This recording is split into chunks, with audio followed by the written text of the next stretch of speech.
Hello friends, Gautami பேசுகிறேங்க. எல்லோரும் எப்படி இருக்கிறீங்க? மாடெல்லாம் தண்ணி கட்டலாம் அப்படின்ட்டு வந்தேங்க. கம்மங்காட்டில் இன்ன வரைக்கும் அது வந்து மேய்ஞ்சிட்டு இருந்ததுங்க. கொண்டாந்து கம்பயத்தில் கட்டிடுவாங்க. காலையிலேயும் சாயந்தரங்க 2 டைம் கட்டுவாங்க. அப்புறம் அது மேய்ஞ்சதுன்னா அப்புறம் தண்ணி கட்டி நல்லா கட்டிடுவாங்க. பார்த்திங்கன்னா நல்லா நீ தண்ணி கட்டுற வேலைங்க. மணி 12 ஆயிடுச்சுங்களா, அந்த ஒர்க் போயிட்டுருக்குங்க. சரி அப்படியே பிடிச்சிட்டு போகலாம் அப்படின்ட்டு வந்தேங்க.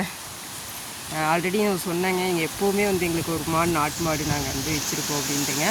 ஃபஸ்ட்டெல்லாம் வந்து நாங்கள் நாட்டு மாடு தாங்க நிறைய வச்சுருந்தோம். 4 மாடு 5 மாடு இருக்குங்க. ஒன்று மாற்றி ஒன்று கன்று போடுங்க. வீட்டுக்கு மட்டும் தானே பால் கறப்பங்க, ஊற்றலாம் மாட்டேங்க சேல்ஸுக்கு. அதனால் வந்து எப்போவுமே ஒன்று வச்சுக்கோங்க வீட்டுக்கு. அதோட தயிரெல்லாம் அவ்வளோ டேஸ்ட்டாக இருக்குங்க. அதுக்காகவே இந்த நாட்டு மாடு நாங்கள் வளர்த்துறோங்க. அந்த நெய் அதெல்லாம் வந்து சூப்பராக இருக்குங்க. அந்த நெய் மனம் அப்படின்னு சொல்கிறோம் இல்லைங்க, அது நாட்டு மாட்டோட ஒரிஜினல் நெய் தாங்க, அவ்வளோ டேஸ்ட்டாக இருக்குங்க. அப்புறம் இன்னொன்று சொன்னால், அந்த நாட்டு மாட்டு பால் எப்படி இருக்குது அப்படின்னாங்க, நல்லா திக்னஸ்ஸாக இருக்குங்க. அந்த பால் வந்து நம்ம காய வச்சோம் அப்படின்னாங்க, அந்த வெடிக்கிற சத்தம் வருங்க. பால் அவ்வளோ திக்காக இருக்குங்க. அது ரொம்ப ரொம்ப உடம்புக்கு நல்லதுங்க. இப்போ எல்லாமே ஹெச்அப் வந்துருச்சுங்க. இருந்தாலும் நம்ம நாட்டு மாடு அப்படிங்கிறது நம்மளோட பாரம்பரியம். அது எப்போவுமே நம்ம அழியாமல் பாதுகாக்கணும் அப்படிங்கிறக்காக தான் வந்துங்க நாட்டு மாடு வளர்க்குற ஆசை எப்போவுமே இருந்துகிட்டே இருக்குங்க. மற்றபடி நம்ம பால் வந்து சேல் பண்ணணும் அப்படிங்கிறக்காக தான் நம்ம ஹெச்அப் மாடு வளர்த்துறதுங்க.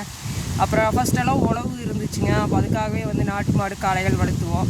இப்போலாம் வந்து டிராக்டர் வந்துருச்சு. டெக்னாலஜி எவ்வளோ வளர்ந்துருச்சுங்க. அதனால் வந்து நம்ம என்ன பண்ணுறோம், வீட்டுக்கு மட்டும் இருந்தால் போதும் அப்படின்ட்டு அது எப்போவுமே இந்த நாட்டு மாடு வச்சுருக்கிறதுங்க.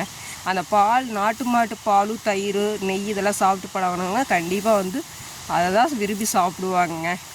எனக்கு அதுதான் ரொம்ப பிடிக்குங்க. அந்த நாட்டு மாட்டு பால், தயிர், நெய் இதெல்லாமே வந்து ரொம்ப பிடிக்குங்க. அதுக்காகவே வச்சுருக்கிறது தாங்க. Okay friends, thank you.